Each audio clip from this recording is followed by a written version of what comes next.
Bismillahirrahmanirrahim. Wastiqbalul kiblati, dan menghadap kiblat. Al makna anna rabi'a min syuruti sihhatis sholati, bahwasanya yang keempat dari syarat sah salat. Anna rabi'a min syuruti sihhatis sholati, bahwasanya yang keempat dari syarat sah salat.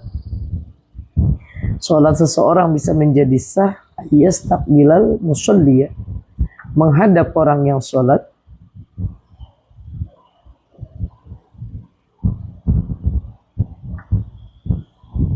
ainal ka'bati, pada fisik Ka'bah.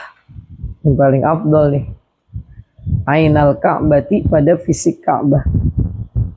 Kalau orang tersebut juga memang posisinya dekat dengan Ka'bah, yang paling bagus dia menghadap langsung kepada Ka'bah, melihat langsung Ka'bah, bisodrihi, dengan dadanya. Fa in shalla fiha, jika orang yang sholat di Ka'bah, artinya di dalam area dekat Ka'bah, pada Ka'bah, wajib alaihi, wajib padanya istiqbalus syakhishin, menghadap seseorang, min bina'iha,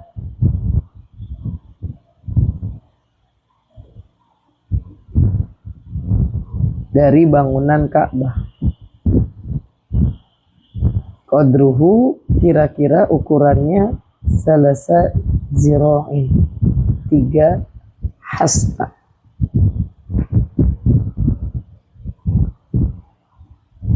3 hasta, 3 meter dari Ka'bah, kurang lebih. Kalau orang tersebut memang posisinya di Ka'bah, beda lagi dengan kita yang jauh. Fa'aksaro kababuha, maka lebih banyak pundak. Orang itu kan berjamaah, berjejer. Al-mardudu, yang melewati. Wa usbatuha, dan langkah-langkah. Jadi artinya lebih terus mundur-mundur, apalagi sekarang. Subhanallah, ya, Masya Allah, luas banget Masjidil Haram. Yang paling afdal, dadanya langsung menghadap kepada Ka'bah, kelihatan Ka'bahnya. Kita juga menghadapnya ke Ka'bah, walaupun Ka'bahnya nggak kelihatan karena jarak. Karena menghadap kiblat itu di dada. Umpamanya ada palanya miring sedikit, nggak masalah. Yang penting dadanya tetap menghadap kiblat. Wa yastasna masaila, dan di sini ingin membahas masalah-masalah la yustaratu fiha, yang tidak disyaratkan padanya. Mana aja nih sholat yang harusnya dia menjadi sah sholat karena dia menghadap kiblat, tapi dia tidak disyaratkan.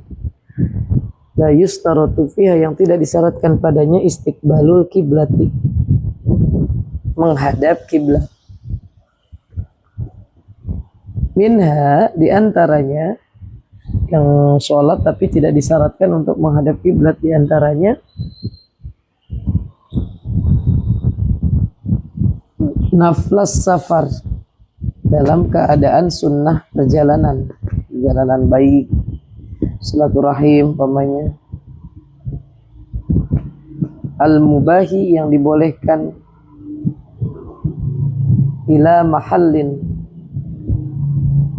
pada tempat,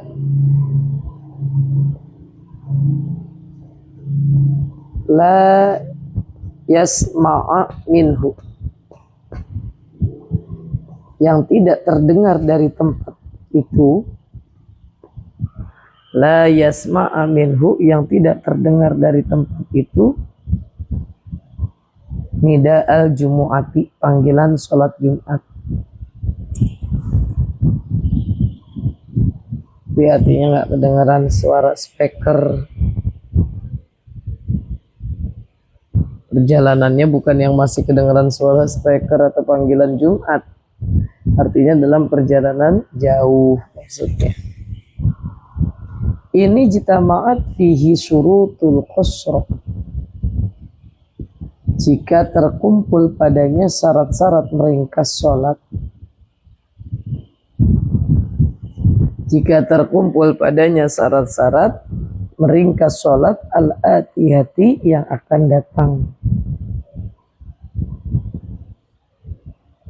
Ghairut tuli yang tidak panjang.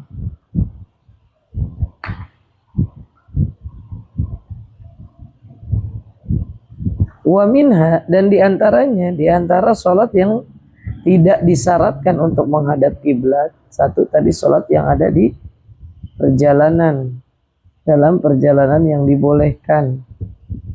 Dan diantaranya lagi adalah sholatu syiddatil khauf. Sholat dalam peperangan yang sangat takut, artinya syiddatil khauf. Sholat dalam keadaan sangat takut. Jadi dia sambil memantau keadaan lawan, sholatnya namanya bertolak belakang, artinya sholatnya tidak menghadap kiblat.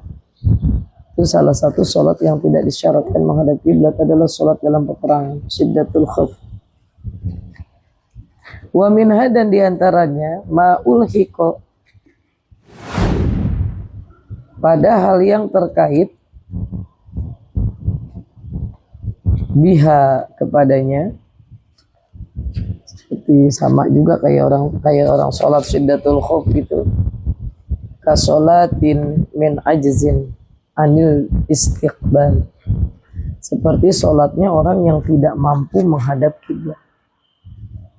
Kasolatin man ajzin, seperti sholatnya orang yang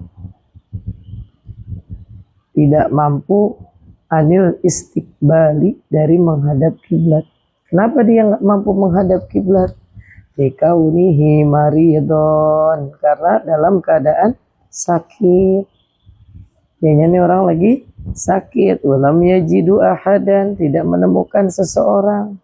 Nggak ada seorang pun yang jagain, suster nggak bisa dipanggil-panggil. Dia untuk mencapai ke belnya gitu juga susah gitu ya. Walam yajidu ahadan, yang tidak menemukan seseorang pun yuwajjihu ilal kiblati, yang akan menghadapkannya ke arah kiblat. Wajihu ilal kiblati, yang akan mengarahkannya ke arah kiblat.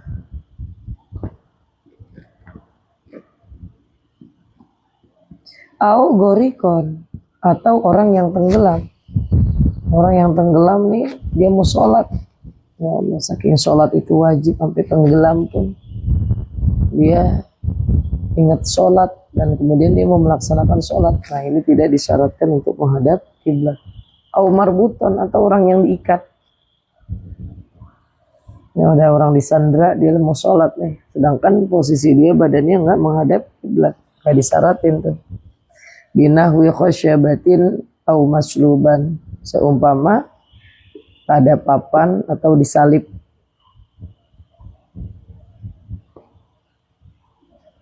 Dia lagi diikat, ya udah dalam posisi diikat. Fa shalla hasiba imkanuhu, maka ia sholat pada hal yang memungkinkannya.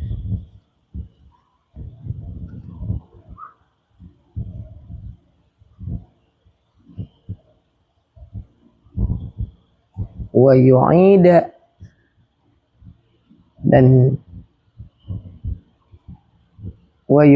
dan kembali fi ghairi sholati syiddatil khauf, pada orang yang selain sholat karena takut. Wa naflas safari, dan sunnah perjalanan. Jadi kalau bukan karena perjalanan, kalau bukan karena syiddatul khauf, kalau bukan karena dia sedang diikat, kalau bukan dia sedang karena tenggelam, maka sholatlah menghadap kiblat. Wa dukhulul waqti, Yang kelima dari syarat sah sholatnya adalah harus sudah masuk waktu. Sudah masuk waktu sholat. Kita mau sholat tahajud sekarang, belum masuk waktu sholat tahajud, apalagi sholat wajib. Kata Allah, as-sholatu ala waktiha, sholatlah tepat pada waktunya. Al-makna annal khamisa, bahwa yang kelima min syuruti syihatis sholah, dari syarat-syarat sah sholat itu dukhulu waktiha, masuk waktu sholat. Dukhulu waktiha, masuk waktu sholat, in kanat, jika ada sholat itu min zawatil wakti, dari sholat yang memiliki waktu. Dari sholat yang memiliki waktu. Diyakini dengan yakin, auzonnin, atau sangkaan. Udah masuk waktu zuhur nih. Baik itu dengan yakin karena memang mendengar langsung suara azan, melihat langsung bagaimana tanda-tanda masuknya waktu zuhur, atau dengan sangkaan. Kayaknya jam segini udah masuknya, udah jam 12:30 udah masuk deh nih waktu sholat. Nasya'a anijtihadid, menginginkan memulai berusaha. Berusaha apa? Untuk mengetahui waktu sholat. Dan yang keenam, wal ilmu bifardiyatiha, yang keenam daripada syarat sah sholat, mengetahui akan kewajiban sholat. Fardu-fardunya, baca Allahu Akbar tuh namanya takbiratul ihram tuh, fardu. Berdiri tegak bagi yang mampu tuh fardu. Baca Fatihah juga fardu. Nah, orang yang sholat mesti tahu ilmu itu, rukun sholat, mana yang wajib di dalam sholat. Ruku wajib, bacaannya sunnah, i'tidal wajib, bacaannya sunnah. Nah itu ya, tumaninah hukumnya wajib. Iya. Al-ma'na an-sadisa, bahwa yang keenam min syuruti sihhatis sholatil mafruḍah, dari syarat-syarat sah sholat yang diwajibkan, mafrudati yang diwajibkan, al-mafrudati yang diwajibkan, ilmul musalliya, mengetahui orang yang sholat, ilmul musalliya, mengetahui orang yang sholat, bikauniha, adanya sholat itu fardhon, wajib. Yang dia kerjain itu sholat wajib, yang dia lakuin tuh hal-hal yang wajib. Umpamanya lagi baca Fatihah, harus yakin kalau itu hukumnya wajib. Fala tasihha sholata mutaraddida, maka tidak sah sholat orang yang bimbang atau ragu. Fala tasihha sholatan mutaraddida, maka tidak sah sholatnya orang yang bimbang atau ragu fi fardiyatiha, dalam kewajibannya. Dia lagi baca Fatihah, dia dalam hati sebenarnya Fatihah sunnah apa wajib sih? Kalau sunnah mah dia mau tinggalin aja gitu, lagi buru-buru. Nah, maka ketika dia sedang ragu seperti itu, hukum sholatnya dia tidak syah. Jadi sholat harus dalam keadaan yakin. Yakin suci kemarin dari hadas kecil, hadas besar. Yakin bersih dari najis di badan pakaian tempat. Yakin kita tutup aurat. Yakin menghadap kiblat. Yakin sudah masuk waktu. Juga yakin akan keilmuannya. Yakin fardunya atau yang dikerjakan itu fardu atau sunnahnya. Wallahu a'lam bishawab.